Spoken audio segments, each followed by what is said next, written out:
Yeah, how you doing? Yeah, I'm good. Okay. How was your day? Is alright? Yeah, I was alright. Okay. So you got anything that's interesting? Yeah, I wanted to talk about this funny this funny man. He was born 6th of July 1979, Mm-hmm. and he was born in Philadelphia, Pennsylvania, and he graduated from George Washington High School Okay. and went to Community College of Philadelphia. Alright. Mm-hmm. It's American. Yeah. His net worth is over $200 billion. $200 million. Yeah. Okay. And in the Time magazine, it said that he is one of the most 100 out of the most 100 people men in the world. He is one of the most influential, and he starred in many movies. Okay. He is a stand-up comedian, actor, and producer.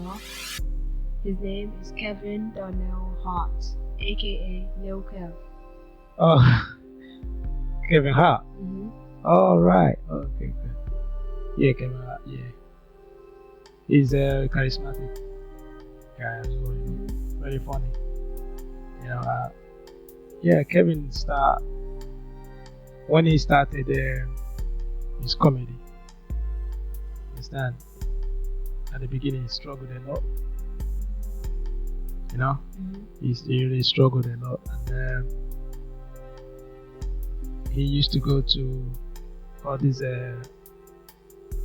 comedy clubs.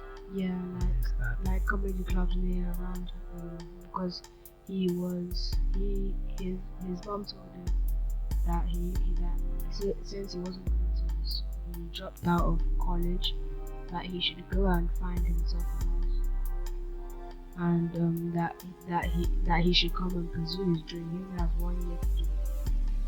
Okay, she gave him only 1 year Yeah. to do that. That means after that 1 year, if you don't succeed or anything happen, then he has to go back to college or something like that. Mm-hmm. Okay. So I watched one of his interviews, and he was saying that the mom gave him a Bible when he was moving home. I think he moved to Brockton in Massachusetts. Yeah, Massachusetts. So he moved down there. So the mom gave him the Bible. I said to him that he should read the Bible. You know, understand? So, but he didn't know that, because inside the Bible, the mom put his rent money for 1 year inside the Bible. So, and she didn't want to tell him. So, because the mom, you know, was a religious, and she got into Kevin, was like, the mom was very strict. So she's learned as well, you know. It's not really like she was strict with them a lot, and she put the money inside there and told him to read it. And Kevin didn't know that money was inside the Bible. Yeah. And he was struggling to pay his rents. You know what I mean? So, right. So on one occasion, he keep on calling the mom every time, calling the mom that she was sending money for the rent, that the landlord wanna kick him out of the house. The mom keep on telling him the same thing again. Read your Bible. Have you read the Bible? And Kevin was like, yes, I've read it. The mom said, no, if you read your Bible, no, there's no way you're gonna call me. You understand? So he keep on calling the mom all the time like that. So one day he was scared and he said, okay, let me even just read this Bible. So when he opened the Bible, the money just fell off. That was 1 year rent. You understand? So he didn't so he took it, paid his rent and all that, but he still didn't read the Bible. You understand? So just to tell you the kind of things. You understand? If you're just tuning in, make sure to subscribe and hit the notification bell. Because if you don't, we're really gonna hold you down.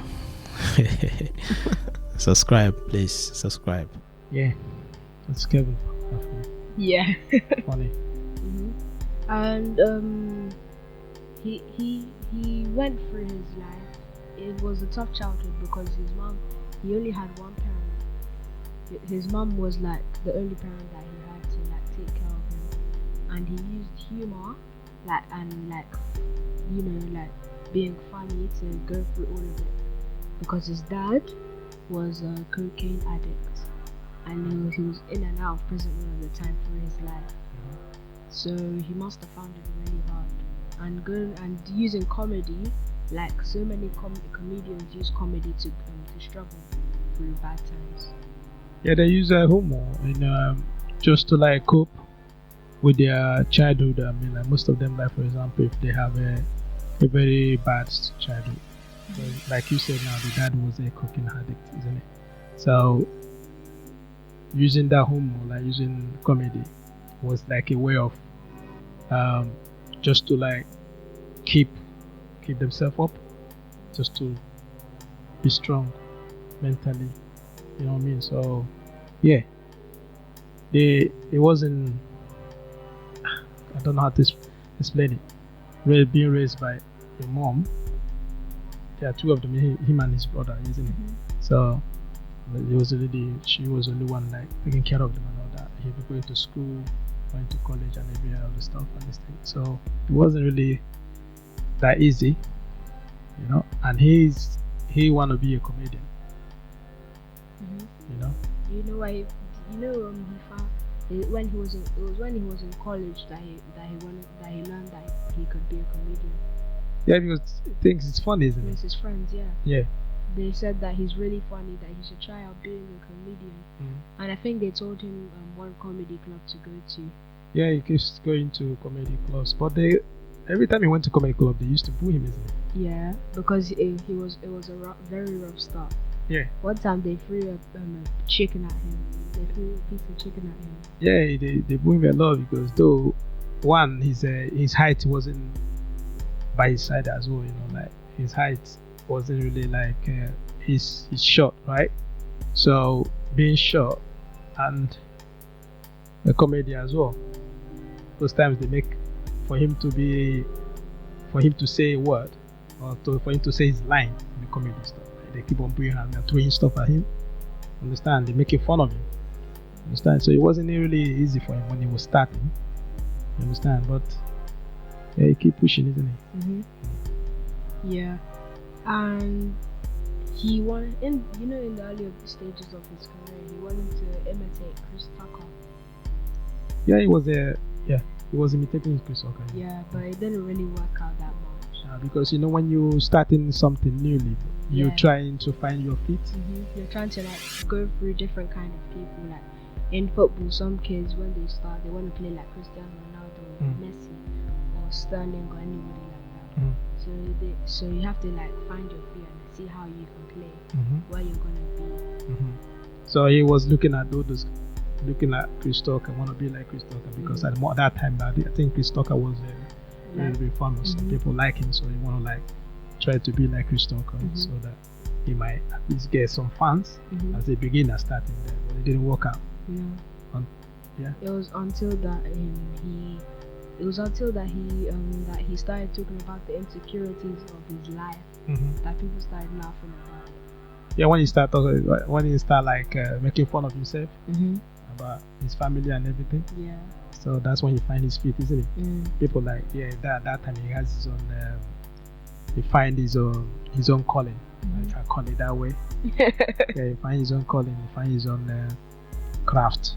What he can do. So people start like because now they don't have anything to like used to like make fun of him anymore because he's already making fun of himself, isn't it? Yeah. So all the ammunitions those guys have, he took care of all of them, then shoot himself. Yeah. You understand? So that's what happened. Yeah, I understand. Yeah. His first movie was Undeclared, and his first movie was Paper Soldiers, but the movie that brought him fame, like all of that people knew him, was his guest appearance in Undeclared. Okay. Yeah. And the person who got him that part was Judd Apatow. Yeah, Apatow, I think. Yeah, it's they're still friends Yeah, now. they're still friends now. Yeah. Yeah, that is a producer, isn't it? Mm-hmm. The director and something Yeah. like that as well. Yeah. And like after that, he started going in many movies, and people started knowing him as a comedian and everything. So after like Undeclared, he started going in movies like Scary Movie, Soul Plane, 40-Year-Old Virgin, Death at a Funeral, and the recent movies that he's done was Riding on 1 and 2, Jumanji 1 and 2, and Captain Underpants. He was in a Captain Underpants. Yeah. Yeah. Yeah. I remember when I was watching that movie, I said, that sounds like Kevin Hart. Mm-hmm. You understand? Yeah. Was he in there? Yeah, he was also in Secret Life of Pets 1 and 2 as well. He was in there as well. Okay. Yeah, he stars in some few movies. He stayed in movies. Understand? So, but mostly I was following him through his comedies. So, like one of the stand-up comedy called Laugh at My Pain. Mm-hmm. Understand me? So that one was, I like that. Yeah. Because it was like talking mainly about the pain he went through, all the stuff about him, So I understand. But yeah, and there was one of his comedy live shows that he one of the stuff that he said was that he doesn't like animals at all. now he's scared of animals. He's scared of any kind Anything of animal, of even animal. tiny insects. Insect. I even saw an interview when he was with The Rock for the interview for Jumanji.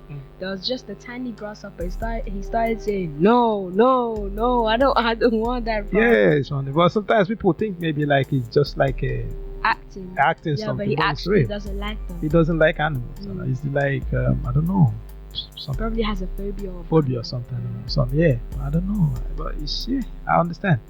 He's really, most times he uses it in his comedy as well. Mm-hmm. People think he maybe just comedy stuff.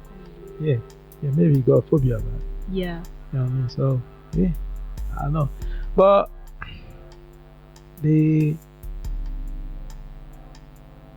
his childhood wasn't really, I don't know how he coped that. Yeah. The dad, because he didn't have his dad in his life that much. and he was a cocaine addict. There must have been a lot of abuse, because like if he had cocaine all of the time, it must have like hurt the mom a lot. It must have hurt the mom a lot.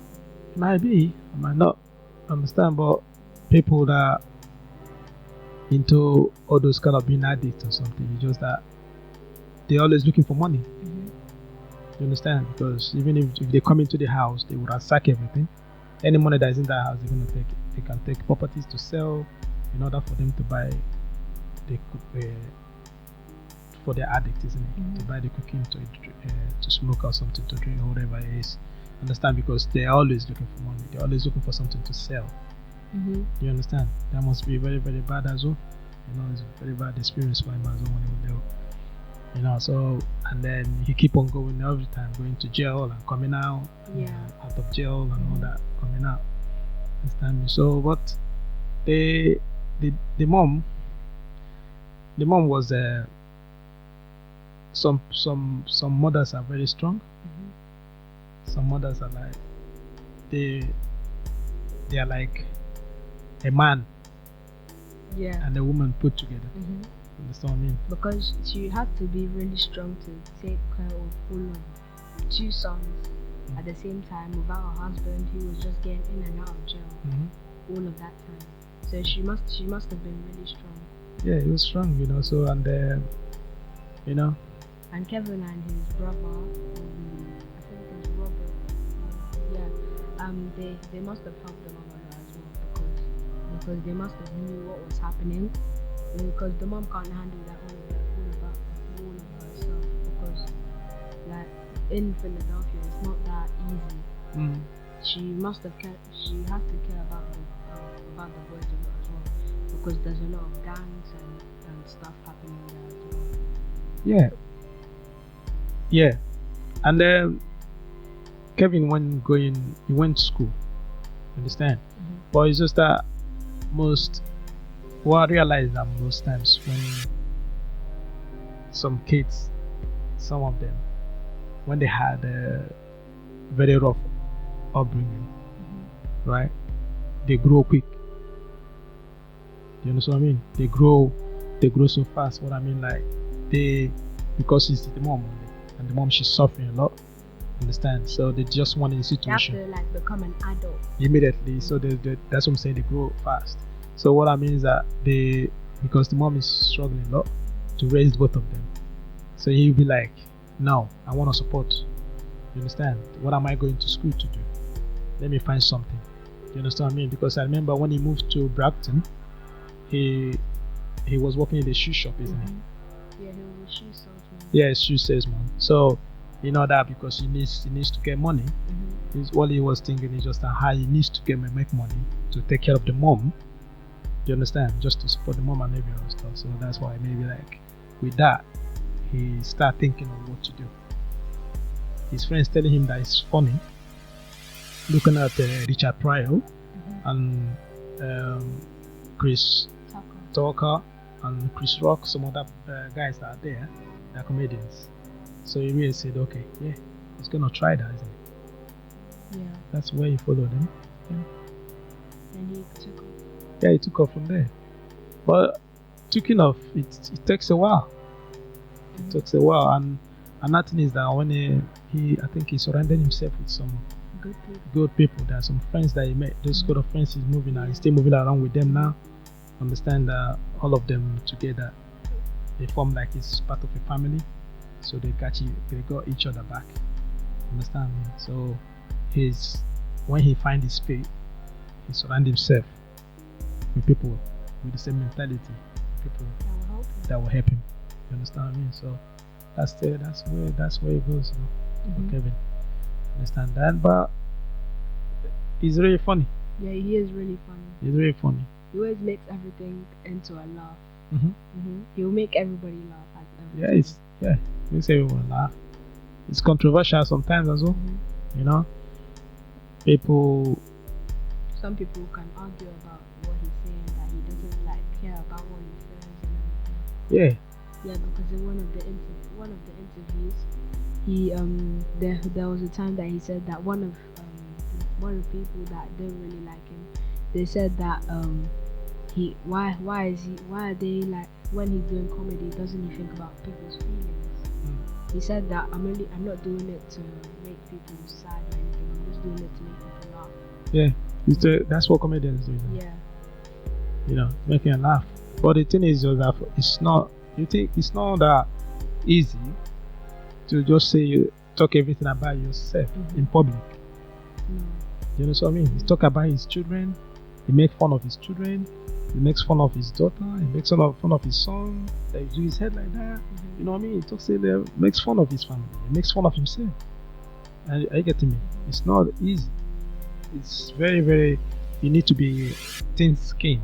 You know what I mean? Yeah, to accept that. You understand? So he's doing that. Sometimes I can see he might not show the pain. You know what I mean? Even the children, some of the stuff he's saying, the other kids might be saying the same thing to the kids. Do you understand what I mean? But you know that he finds his faith. He's doing what he loves, isn't he? He's doing what he wants to do. Understand? So that's it, you know. So right. Yeah, did you know that he had a poker career? Was he into poker? Really? Yeah, from 2017. He's still doing it now. He's still doing poker? For real? Yeah. Okay. I think. Yeah. Yeah, I think. He said something like that. I heard that one. He said he made some money out of it as well, isn't he? Yeah, he's joined like loads of tournaments, and one of the tournaments was in the WSOP World Series of Poker, and there was one time that he cashed in $4,783. Okay. that's you know, to get that kind of money in that poker is a lot of money, isn't it? To win in that from poker, isn't it? But in real life, it's not a big money, much like that compared to, but it's made money. But I don't even think it was 2017 that it started. I think it was like maybe 2008 or 2010. So you've been playing that for a long time, too? Mhm. Oh, okay. Maybe it's something the hustles to be doing on by the Yeah. side, is it? Yeah, maybe. Ah, alright. Because he's in a like a there's like TV shows like poker. He's in one of them. Is it? Yeah, he's like one of the like most guests. Appearance. What's the appearance? Oh, Yeah. And also altogether he's cashed in $47,448. through poker. Mm-hmm. Wow. Yeah, that's good. That must that means he must be good at it. Mm-hmm. Must be good at it. Mm-hmm. Okay. Right. Yeah, but I watch. There's one of his stand-up comedy I watched. Understand? So he was when he talked about the phobia about an insects, animal or something like that. He's scared of. He was talking about a dolphin or something. Like he went out to. Yeah, dolphin one. Yeah, the dolphin one. Yeah, that was funny. Yeah, he said that. I think it was like it was on a show. I forgot what it was called, but he said to the host that he was with his wife and some of her friends. They were at the at a tank where it was like near the sea. Then there was like 3 dolphins there. And they started shouting, Kevin, Kevin. They wanted him to go inside. So since he was like, okay, fine, I'll do it. He went inside. Then the dolphin come out. So he started showing his teeth. The dolphin started showing his teeth. And then Kevin Hart was like, that dolphin is racist. Yeah. He said they wanted to eat him. Yeah, he said. Yeah, but if you watch most of them actors, most of them celebrities or comedians as well. Yeah, most of them they have this mentality. You understand? You know, when people, for example, Kevin Hart now, he's popularizing. Yeah. He's famous. People see him. But in starting life, when he wanted to start doing what he wanted to do as a comedian or something like that, he struggled a lot. Most people must have like give up at the beginning. When they're throwing stuff at you, you say, what is all this nonsense? They can't do this anymore. Do you understand what I mean? They're throwing stuff at him, they're booing him on the stage and all that. But he might not say it. Sometimes he will start himself, he cry over it. Sometimes he feel like, I don't want to go back there anymore. Yeah. You understand? But inside, because he has that mindset, he has that belief that this is what I want. This is what I want in my life. You understand what I mean? He start like putting more, looking for the areas that he can progress, areas that can get better. Find his feet. That's why he started doing it, isn't it? Using talking about his insecurities and everything about his life and all that. Then he find his feet. You know what I mean? Some people can just give up, say they can't do that. Do you understand what I'm saying? So, yeah, today he's famous. Today a lot of people know him. Yeah. Understand? He has a lot of followers. Understand what I mean? But most people might not know how he started. I don't know if you understand what I'm communicating. Yeah. So that's what I'm pointing at. You know, a lot of people they want to make money today. They want it so quick. But they don't know that there's a lot of struggles that you have to go through before you get to what you want. Yeah, there's a lot of challenges. There's a lot of steps that you have to like go through. You understand? Before you get to that stage where you go, and all those challenges and all those stuff that you're passing through. You understand what I mean? Is what will make you who you're gonna be in the future. Yeah. Do you understand what I mean? Yeah. So it's everywhere in families. The mother or a woman might say, okay, she wants to pursue her career. Understand what I mean? So because people around might just like they want to discourage you. They shouldn't be that way. They should just take their time. Go through. It might take 5 years. It might take 10 years. It might take 2 years. It might take 6 months. It doesn't matter. You understand? But anything that is good, doesn't come easy. There's always the challenges. There's always things that you have to pass through for you to get to the stage you are going to, or get to where you are. You understand me? So Kevin get to where he is. Do you understand? The beginning wasn't easy, but he passed through it to get to the stage where he is now. So that's why I'm gonna like get out of it. Yeah, that was nice. Yeah, and adding on to that, Kevin Hart is overall he's a really good stand-up comedian. He's a really good actor. He's very good at what he does. Yeah, and if anybody wants to pursue their dream, Kevin Hart and all other famous people, you should just follow what they do and like work hard. Good. All right then. Thank you once more. Yeah, thank you for having me.